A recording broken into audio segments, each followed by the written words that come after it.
اعوذ باللہ من الشیطان الرجیم، بسم اللہ الرحمن الرحیم۔ السلام علیکم، امید ہے آپ سب خیریت سے ہوں گے۔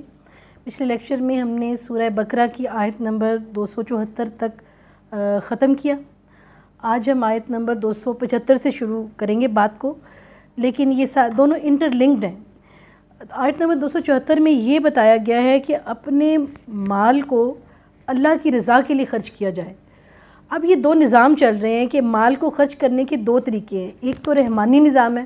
اور دوسرا شیطانی نظام ہے۔ رحمانی نظام میں فلاح ہی فلاح ہے، ٹھیک ہے، معاشرے کی بھی فلاح ہے، معیشت کی بھی فلاح ہے، روحانیت میں بھی فلاح ہے۔ اور دوسرا شیطانی نظام ہے جس میں آپ اپنا مال اپنے فائدے کے لیے خرچ کرنا چاہ رہے ہوتے ہیں، اور اس میں جو ہے نا میٹیریلسٹک انداز میں انسانیت کا قتل عام کر کے انسانیت کے فائدے کو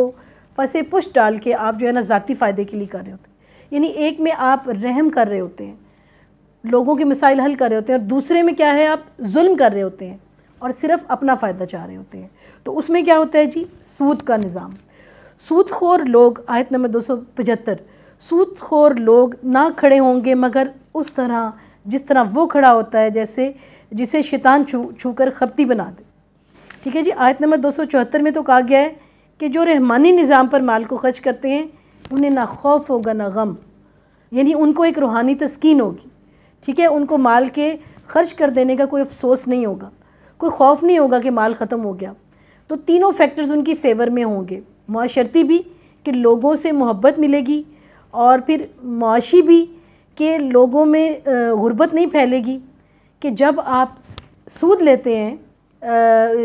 جب پیسے کسی کو دے کر قرض دے کر اس پہ سود لیتے ہیں تو اس کی دو صورتیں ہیں۔ سود لیتا ہے وہ، یا تو وہ غریب ہے اور اس نے گزارا کرنا ہے، اور جب جو آلریڈی غریب ہے جب وہ آپ کو اپنا وہ قرض واپس کرے گا سود کے ساتھ تو دیکھیں وہ مزید غریب ہو جائے گا۔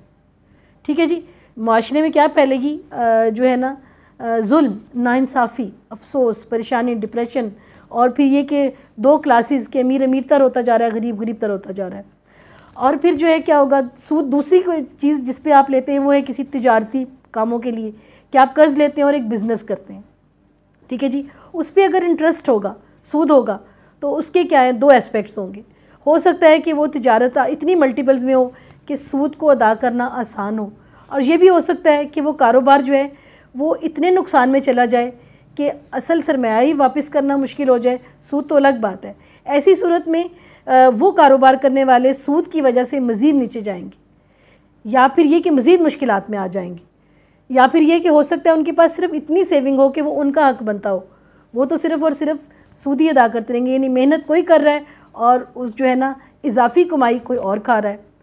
تو دونوں صورتوں میں وہ ذاتی بنیاد پہ ہو، ذاتی خرچوں کے لیے ہو یا تجارت کے لیے ہو، سود جو ہے وہ معاشرے میں ایک ظلم کو پیدا کر سکتا ہے۔ یہ تو معاشرے کے ایفیکٹس ہو گئے۔ پھر جو ہے دوسرا جو ہے کہ معیشت کا، یہ ہے کہ معیشت کا کہ لوگوں میں غربت پھیلے گی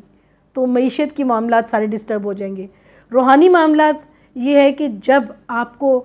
ظلم کریں گے تو یہ کیسے ہو سکتا ہے، لوگوں کی بد دعائیں لے رہے ہیں، ظلم کر رہے ہیں، لوگ آپ کی وجہ سے، آپ کے سود کی وجہ سے مصیبت میں آ رہے ہیں اور وہ زندگی سے تنگ ہے، تو یہ کیسے ہو سکتا ہے کہ وہ چیز آپ پر واپس نہ آئے، تو اس کی خوشی نہیں ہوگی، لوگوں کی طرف سے عزت نہیں ملے گی، لوگوں کی دعائیں نہیں ملیں گی۔ ٹھیک ہے جی، تو پھر کیا ہوگا، اللہ کا جو ایک نظام ہے کیا ہے کہ اللہ راضی نہیں ہوگا۔ روحانی اثرات یہ ہیں، روحانی اس کے چیزیں یہ ہیں کہ انسان کو جو مال ملتا ہے ہمیں کسی کوشش سے، کسی انہیریٹنس میں، ورثے میں یہ ملتا ہے، وہ سب کی سب جو ہے وہ ہم اپنے ساتھ دنیا میں لے کر نہیں آتے ہیں، انسان خالی ہاتھ آتا ہے اور خالی ہاتھ جاتا ہے۔ جو چیز حاصل ہوتی ہے اس میں اللہ کی مدد شامل ہوتی ہے، اللہ کا کرم شامل ہوتا ہے۔ تمام لوگ ایک جیسی محنت کرتے ہیں، کسی کو کتنا ملتا ہے، کسی کو کتنا ملتا ہے، اس کا مطلب ہے کہ اللہ کا کرم جو ہے وہ اس کے ساتھ ملتا ہے۔ تو جو چیز ملی وہ تو اللہ کی امانت ہے ہمارے پاس، تو وہ اللہ کی طرف سے ہمیں ملی ہے اور اللہ کی رضا کے مطابق ہی خرچ ہونی چاہیے، اللہ کی طرف سے آئی ہے اور اللہ کی راہ میں جانی چاہیے۔ تو حدیث سے منوی ہے کہ آپ کا مال وہ ہے جو آپ نے کھا لیا، پہن لیا یا اللہ کی راہ میں خرچ کر دیا۔ جو کچھ آپ نے چھوڑ دیا وہ تو آنے والوں کا ہے، وہ تو ورثہ ہے، تو اللہ تعالیٰ نے آپ کو دیا ہے، آپ اس کو کھائیں پئیں اور اسی کی راہ میں خرچ کریں۔ یہ سب سے بہترین طریقہ، جو آپ کا بینکوں میں الماریوں میں سیو ہے وہ آپ کا نہیں ہے۔ ٹھیک ہے جی، آپ کا کیا ہے، جس کو آپ نے استعمال کر لیا اپنے اوپر یا اللہ کی راہ میں لوٹا دیا، اس کے علاوہ کچھ بھی آپ کا نہیں۔ تو اس سے پہلے کہ ٹائم ختم ہو جائے ہمیں ان چیزوں پہ عمل کرنا چاہیے کہ اس کو آپ استعمال کریں یا اللہ کی راہ میں خرچ کر دیں، تو یہ ہے جو آپ کے ساتھ جائے گا۔ تو کہتے ہیں کہ جو مردے کے ساتھ تین اعمال ہیں جو اس کے ساتھ جاتے ہیں۔ ایک تو یہ وہ مال جو اللہ کی راہ میں خرچ کیا ہو، دوسرا وہ علم جو لوگوں میں پھیلایا ہو وہ صدقہ جاریہ ہے، اور تیسرا وہ نیک اولاد جو آپ کے حق میں دعا کرے، کہ 3 ایسٹس ہیں دراصل۔ تو اس میں جو ہے وہ مال جو اللہ کی راہ میں خرچ کر دیا، وہ علم جو لوگوں میں پھیلا دیا کہ اللہ نے آپ کو دیا تھا آپ نے پھیلا دیا، اور تیسرا وہ نیک اولاد جو آپ کے حق میں دعا کرے۔ تو یہ ہے کہ جو ہے اصل جو ہے وہ یہ کہ اللہ کے لیے کرنا چاہیے۔ اب سود میں کیا ہوتا ہے کہ آپ سب کچھ اپنی ذات کے لیے کرتے ہیں، معاشرے میں جو ہے ظلم کا باعث بنتے ہیں، اور تمام آسمانی کتابیں تورات زبور اس میں سود کی ممانعت کی گئی تھی، لیکن حیرت ہے کہ تمام ویسٹرن نظام جو ہیں ساری دنیا کو سود پر لگا دیا ہے، غریب ملکوں سے سود لے رہے ہیں، ایک نظام کا ہم حصہ بن گئے، اس میں ایسے پھنس گئے ہیں کہ پورا سسٹم انٹرسٹ پہ چل رہا ہے۔ اور جو ہے حالانکہ تمام جو ہے اللہ کے جو دین تھے، کرسچینٹی ہو، جوڈائزم ہو، جو سب کے سب میں سود ممنوع ہے، منع ہے۔ تو سود کی خور کی مثال ایسی ہے کہ وہ نہ کھڑے ہوں گے، یعنی کہ وہ سٹیبل نہیں رہتے، وہ ان کو سکون اور ان کو دنیا کی جو عزت اور جو ہے ان کو صحیح فلاح اور سیدھا راستہ نہیں ملتا۔ ان کی مثال ایسی ہے کہ جیسے کسی کو شیطان چھو کر خپتی بنا دے، یعنی وہ مال کو حاصل تو کر رہے ہوتے ہیں لیکن اس سے تسکین ان کی وہ نصیب نہیں ہو رہی ہوتی ہے۔ یہ اس لیے کہ یہ کہا کرتے تھے کہ تجارت بھی تو سود ہی کی طرح ہے۔ تو جب ان لوگوں کو قرآن پاک میں شروع میں سود کو ناپسند کیا گیا، منع کیا گیا، تو لوگ یہ اس پر ریمارکس دیتے تھے کہ تجارت بھی سود کی طرح ہے، کہ ہم تجارت میں پیسے لگاتے ہیں ہمیں زیادہ پروفٹ آتا ہے۔ حالانکہ اللہ تعالیٰ نے تجارت کو حلال کیا ہے اور سود کو حرام۔ کیوں؟ کیونکہ سود جو ہے وہ ایک فکس اماؤنٹ پہ چل رہا ہوتا ہے، اس میں اضافی اماؤنٹ آپ کو ملنی ہوتی ہے جو قرض دیتا ہے یا کسی کو دیتا ہے، لیکن تجارت میں تو نقصان بھی ہو سکتا ہے، تو یہ پروفٹ اینڈ لاس بیسس پہ چلتی ہے۔ تجارت کو اللہ تعالیٰ نے حلال کیا اور سود کو حرام، اور جو شخص اپنے پاس آئی ہوئی اللہ تعالیٰ کی نصیحت سن کر رک گیا، اس کے لیے وہ ہے جو گزرا، یعنی جس کے پاس جب نصیحت آ گئی تو جب یہ حکم آ گیا کہ سود ممنوع ہے، تو جو سود لے لیا وہ لے لیا، اب اس کا کام ہے کہ اس کو یہیں پر جو ہے ختم کر دے، اور اس کا معاملہ اللہ تعالیٰ کی طرف ہے۔ جو پہلے ہو گیا وہ ہو گیا، وہ اللہ تعالیٰ معاف کر دے گا، اور جو ہے آئندہ کے لیے جو ہے وہ توبہ کر دے، اور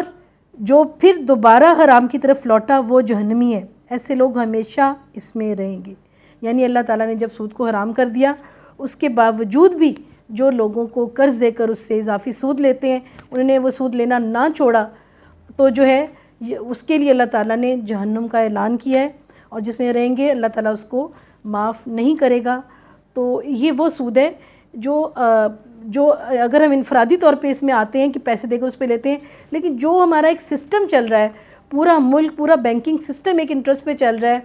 انٹرنیشنل سسٹمز کی وجہ سے، انٹرنیشنل افیکٹس کی وجہ سے، اس کے ہم انفرادی طور پر ذمہ دار نہیں ہیں، اس کو ذمہ دار ہماری حکومت ہے۔ انفرادی طور پر ہم اس کے ذمہ دار ہیں کہ اگر ہم کسی انسان کو اس سے جو پیسے لیتے ہیں، اس کو قرض دیتے ہیں، اس سے ہم اضافی پیسے لیں، اس سے ہم سود لیں، تو اللہ تعالیٰ اس کو معاف نہیں کرتا۔ آج ہماری آیت نمبر 275 تک مکمل ہوا۔ انشاءاللہ نیکسٹ لیکچر میں آپ سے ملاقات ہوگی۔ اللہ حافظ۔